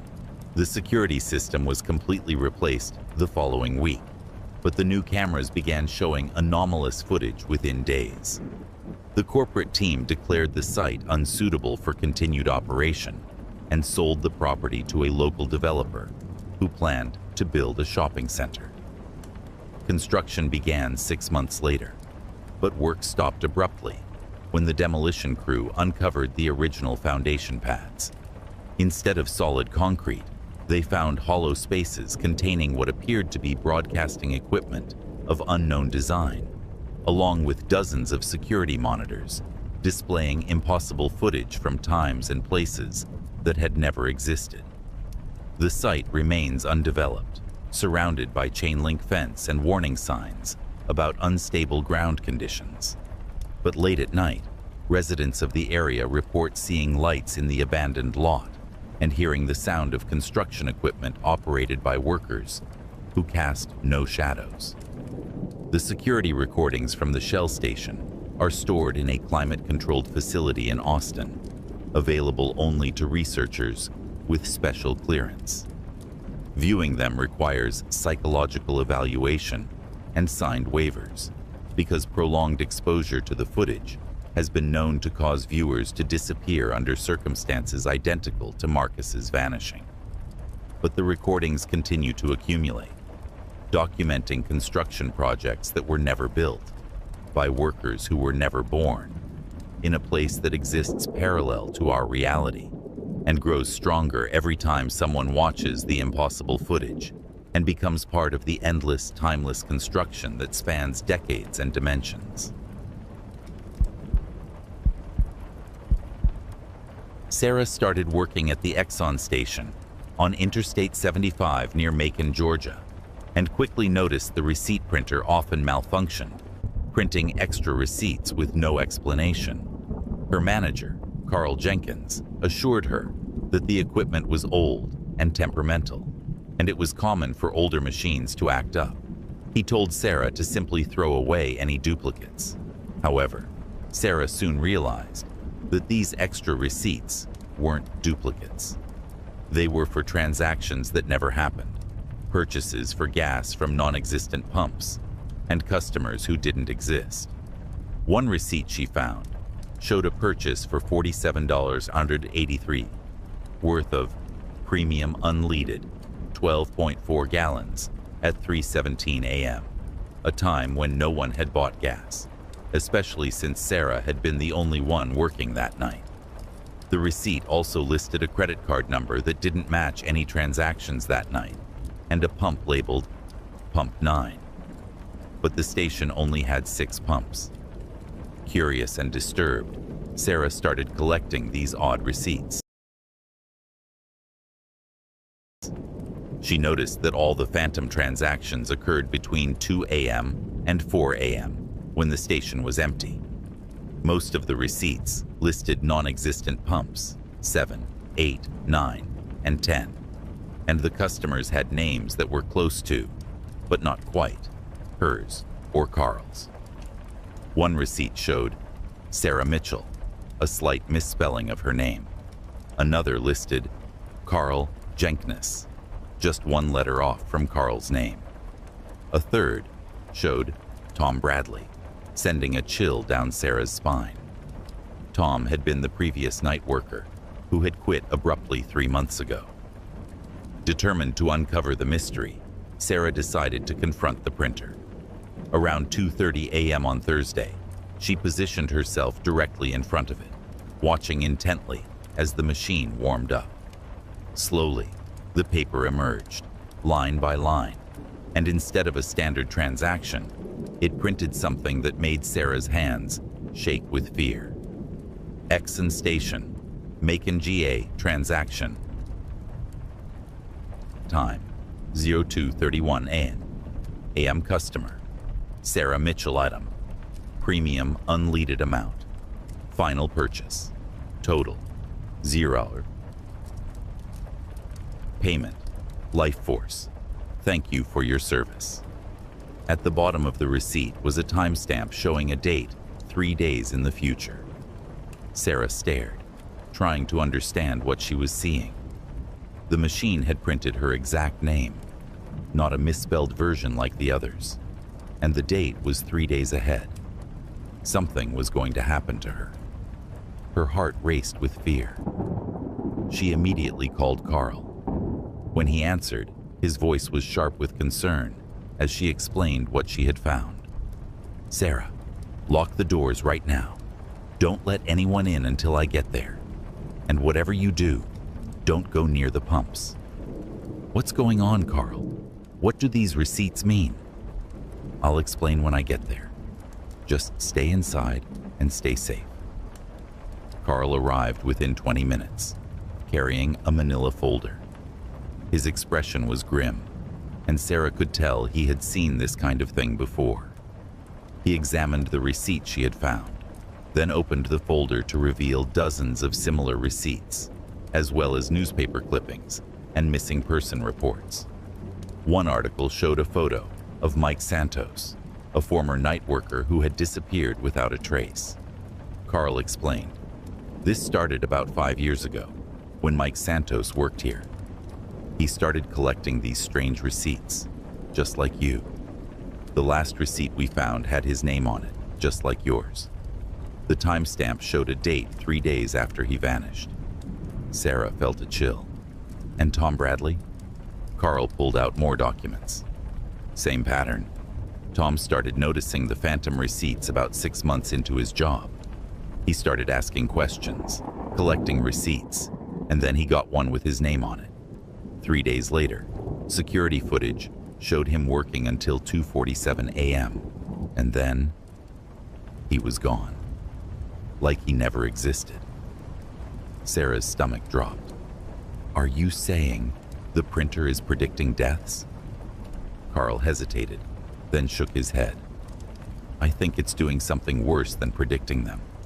I believe it's somehow causing them, or documenting them in some way.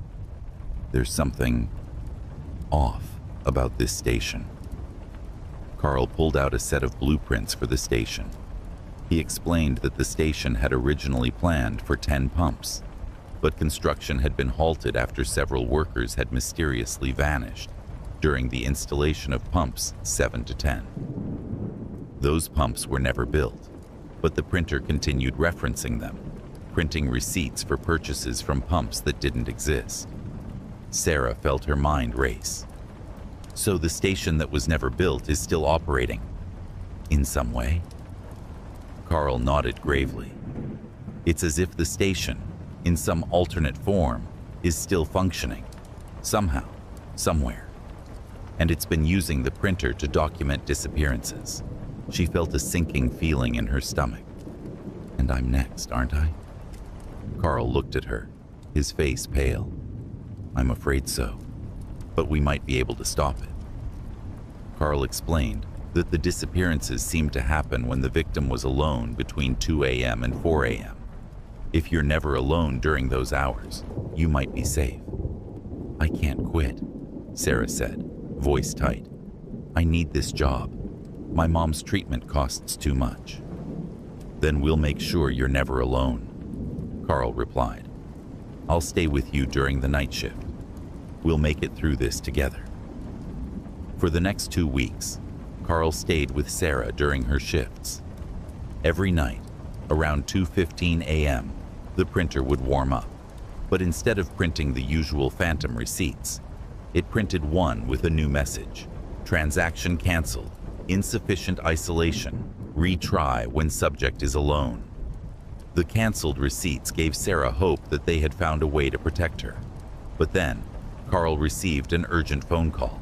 His wife had suffered a heart attack and was being rushed to surgery. He had to leave the station. "Stay safe, Sarah," Carl told her. "Close early if you have to. Don't be alone." But Sarah couldn't afford to miss a shift. Her mother's medical bills were piling up, and she needed the money. "I'll be fine for one night," she insisted. "I can handle it." Carl reluctantly left, but made Sarah promise to call 911 if anything strange happened. At exactly 2:31 a.m., the printer began spitting out receipts. Not individual transactions this time, but long lists of shift schedules. Every name on the receipts was someone who had disappeared, each with a date showing their last known sighting. Sarah's name appeared at the bottom of one of the receipts, with tonight's date. The last receipt contained instructions. Proceed to foundation site pumps 7 to 10. Construction area report.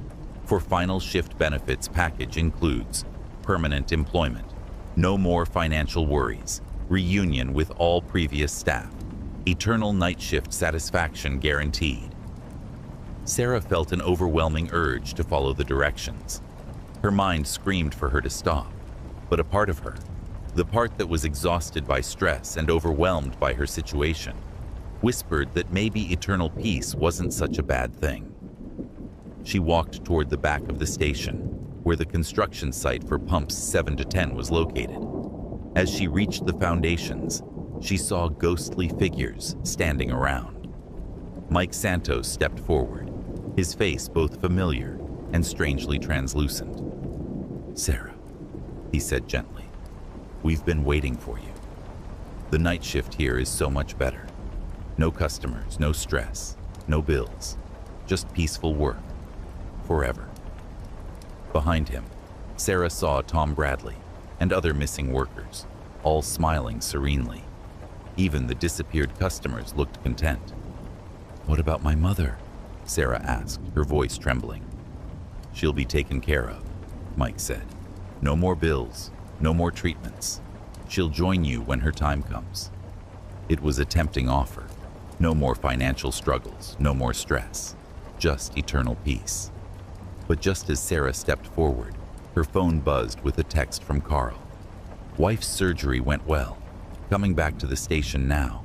Don't do anything stupid." The text broke the spell.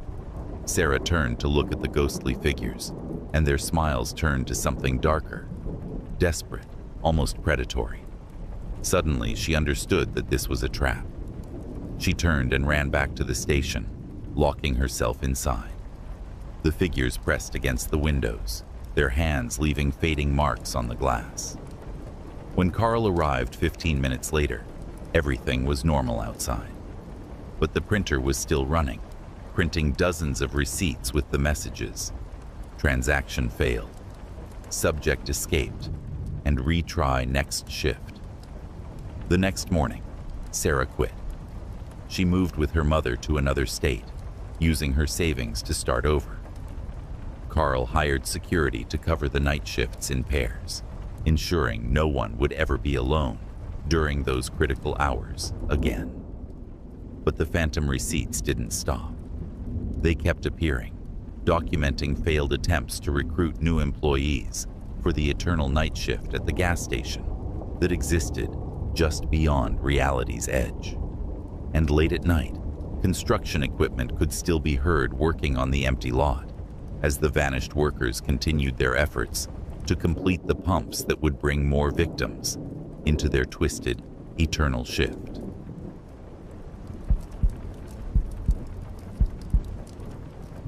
Kevin started working the night shift at a BP station on Route 34, outside Cedar Rapids, Iowa.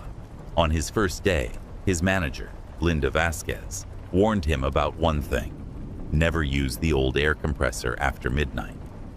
She explained that the machine had been broken for months, though it worked fine during the day. At night, something with the electrical system went wrong, and the machine malfunctioned. "Just tell customers it's out of order after dark," she instructed, avoiding direct eye contact with the compressor.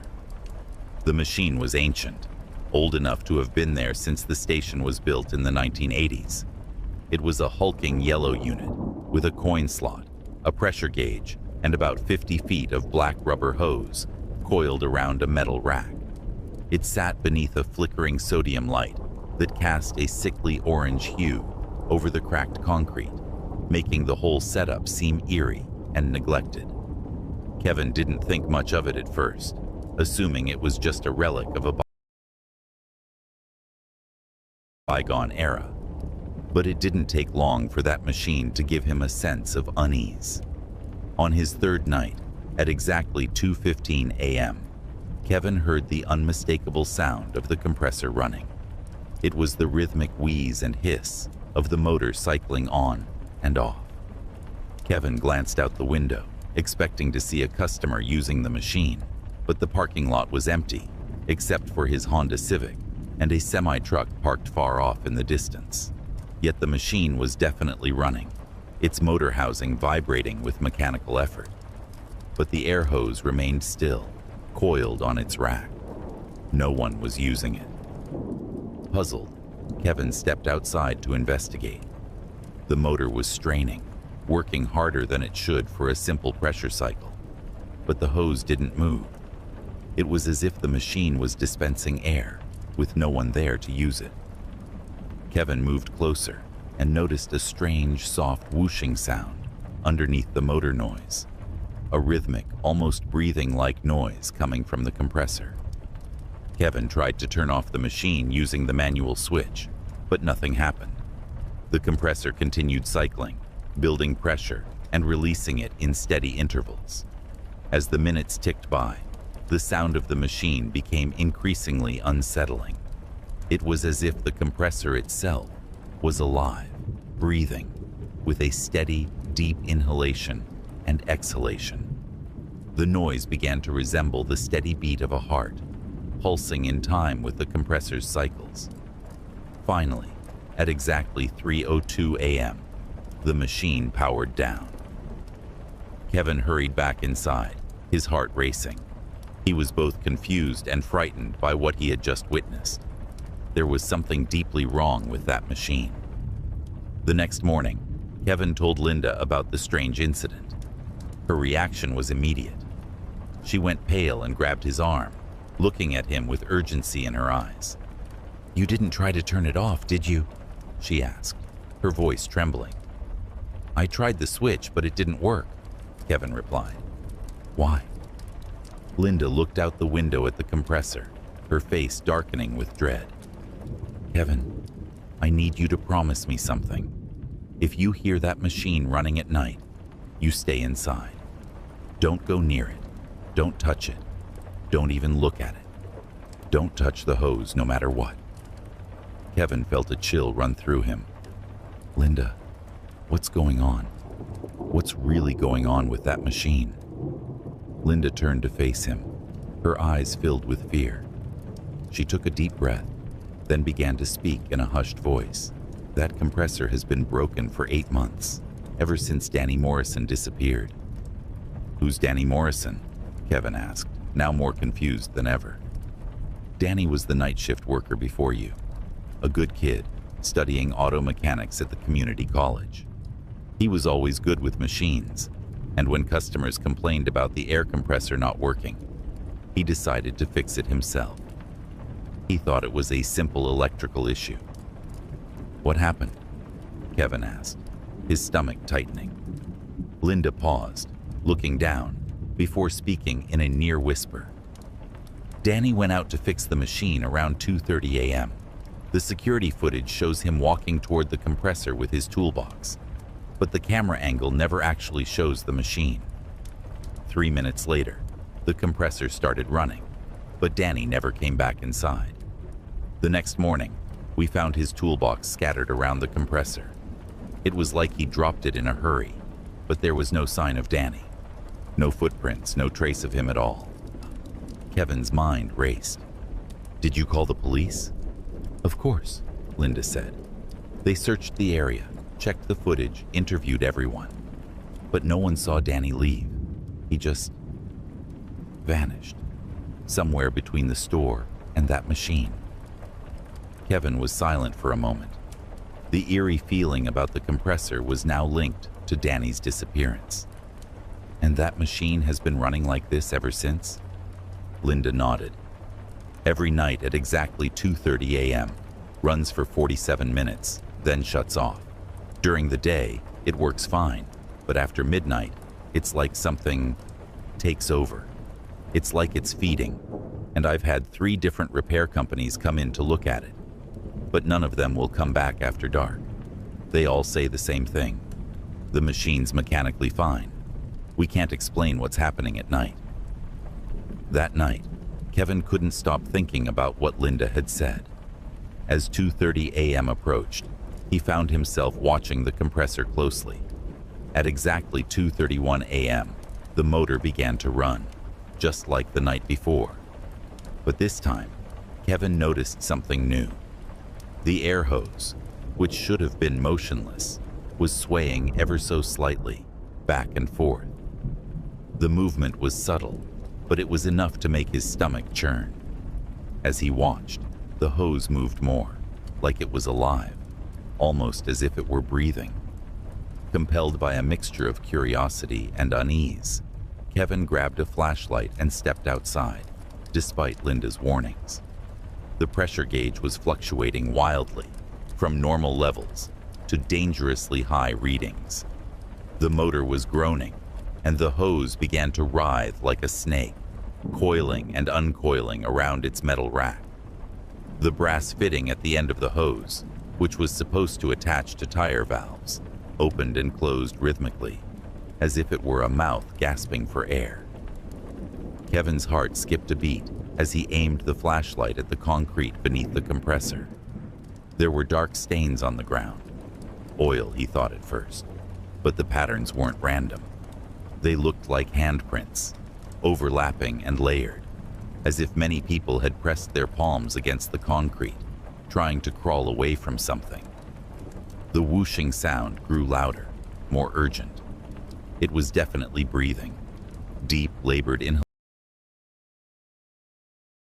inhalations followed by sharp, desperate exhalations. The breathing was coming from inside the machine. Kevin froze, feeling a wave of dread wash over him. Something was inside the compressor. But what? As he backed away, the air hose seemed to extend toward him, uncoiling itself like a tentacle. The brass fitting at the end pointed directly at his face. Kevin could feel a powerful suction pulling at his breath, as if the machine was trying to pull the air from his lungs. In a panic, he turned and ran back into the store, slamming the door behind him. The compressor continued to run for exactly 47 minutes, then powered down with a sigh, as though satisfied. Kevin watched through the window as the hose settled back into its coil. He was shaken, his mind racing with questions. But one thing was clear. There was something horribly wrong with that machine. The next morning, Kevin sat down with Linda again. He told her what he had witnessed. She wasn't surprised. In fact, her expression was resigned, as though she had seen this all before. "Now you know why we keep it marked as broken," she said softly. "That machine isn't just malfunctioning, it's feeding." "Feeding on what?" Kevin asked, his voice trembling. Linda pulled out a stack of police reports and maintenance records. Every gas station on this stretch of Route 34 has had problems with their air compressors. Customers complain about equipment that sucks the breath out of you. Night shift workers report the machines running on their own, and people have vanished, always near the compressors.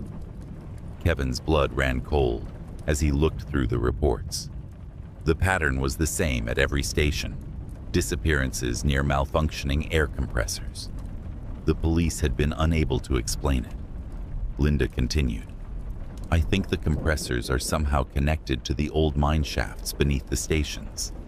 The mines were sealed in the 1960s after several accidents, but I think something down there is using the machines to reach the surface. And I think Danny Morrison is down there with them now, helping operate the system." That night, Kevin set up a camera to record the next incident. As 2:30 a.m. came, the compressor started up again, but this time, the air hose began to spell out messages. "Kevin, come. Outside." And "Danny says, hello." The hose continued, writing more messages, almost as if it were trying to communicate directly with Kevin. "Join us. Breathe with us." Kevin felt a strange pull, a need to step outside, to breathe whatever air the machine was offering. But just as he leaned forward, his phone rang. It was his girlfriend, checking in from her late-night shift. The connection to another human broke whatever hold the machine had over him. Kevin stumbled back, gasping for air. The compressor powered down early that night. Kevin called in sick the next day and never returned. Linda wasn't surprised when he quit. The station eventually closed down, officially due to declining business. The compressor was removed during demolition, but the crew reported hearing voices from inside. The machine disappeared before it could be scrapped, and some say it was sold to another station. Truck drivers on Route 34 still report seeing air compressors running by themselves at night. The eerie breathing continues to echo from the sealed mine shafts below, waiting for the next gas station to be built, the next curious night worker to investigate.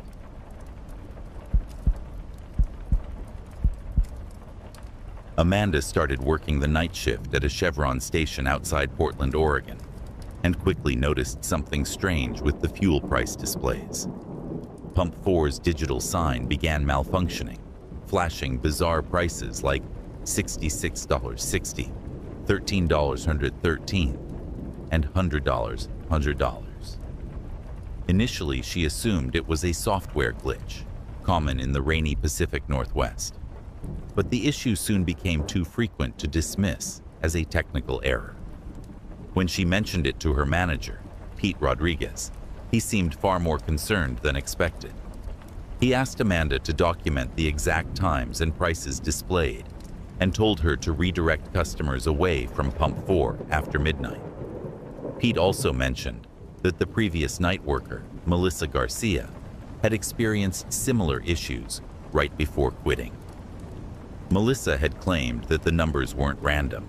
They were trying to communicate something. That night, Amanda decided to observe the display closely. At 1:47 a.m., she saw the sequence: 66, 60, 0 to $4.17, 19 or 82, 3 or $31, and $100. Each changing at precise intervals. Amanda noted the pattern, but it wasn't until a woman in her 50s, wearing hospital scrubs, tried to fuel up at Pump 4 that things took an even stranger turn. The pump displayed an error message. Transaction requires life verification. Confused, Amanda approached to help, but as she neared, the display changed to something that froze her blood. Amanda, return to store immediately. The pump knew her name. This was no simple glitch. Something intelligent was causing these malfunctions. Amanda managed to help the woman by redirecting her to another pump. But as she returned to the store, the cycling numbers took on a new meaning. They weren't prices, they were dates. She realized that the numbers represented death dates of people buried in the old Riverside Memorial Park, where the station was built after the cemetery was relocated in the 1990s. Some graves had been lost during the relocation, and Pete confirmed that bones and coffin fragments had been found around Pump 4 during construction. The display's numbers, like June 6, 1960, for Robert Chen, who died in an industrial accident, or April 17, 1944, for Mary Sullivan, who died of tuberculosis, were dates of people who hadn't been properly moved. Pete explained that the spirits seemed to be trying to communicate, just as Melissa had believed before she quit. The next night, Amanda noticed the display showing her sister's birthday, March 15, 1995. It was Jennifer, Amanda's younger sister, who had died of leukemia when she was just 7 years old. The display then showed a chilling message: "Mommy says hello, Amanda." Amanda's heart dropped. She had always believed her sister's grave was properly relocated, but the message made her question everything. The display continued: "Still waiting for visit. Lonely down here." The words felt too personal, and the grief Amanda had buried for years resurfaced, mixing with confusion and dread. She realized that Jennifer's grave might have been among the forgotten ones, buried under the station. Amanda knelt by pump 4, pressing her hands to the concrete pad, feeling the subtle vibrations underneath, as if the earth itself was trying to communicate.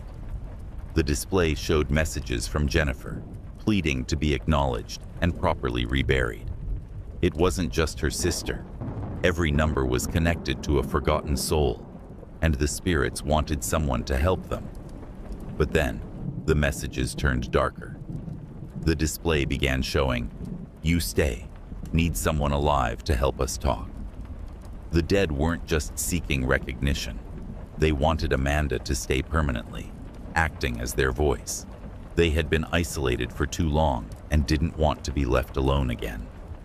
Amanda realized that the other employees who had worked there before her had fallen victim to the same manipulation, using their guilt and grief to keep them connected to the station.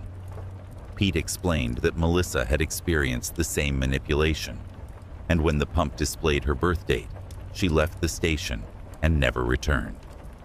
Amanda called Pete immediately. She had to leave, but the dead were relentless. They wanted someone to stay, and it was clear they would stop at nothing to make Amanda their permanent medium.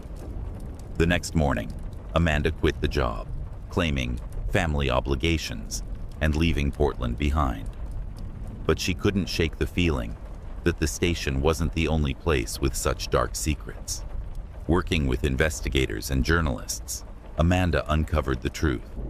Several gas stations in the Portland metro area had been built on land that used to be cemeteries, and all of them had similar reports of electrical malfunctions and strange activity. Amanda's research led to the discovery of over 30 stations built on former cemetery land, and the stories of the dead, forgotten and abandoned, continued to haunt the areas. The Chevron station was eventually demolished, and dozens of graves were relocated. But Jennifer's grave, and many others, were never found. The dead had manipulated the living, using their memories and emotions to find someone vulnerable enough to serve as their voice. Amanda now works with city planners and developers, identifying areas built on forgotten cemeteries. Though the spirits may be gone, their stories live on, waiting for the next person who may be drawn into their world. Just one more victim of the past, lost beneath the concrete and asphalt.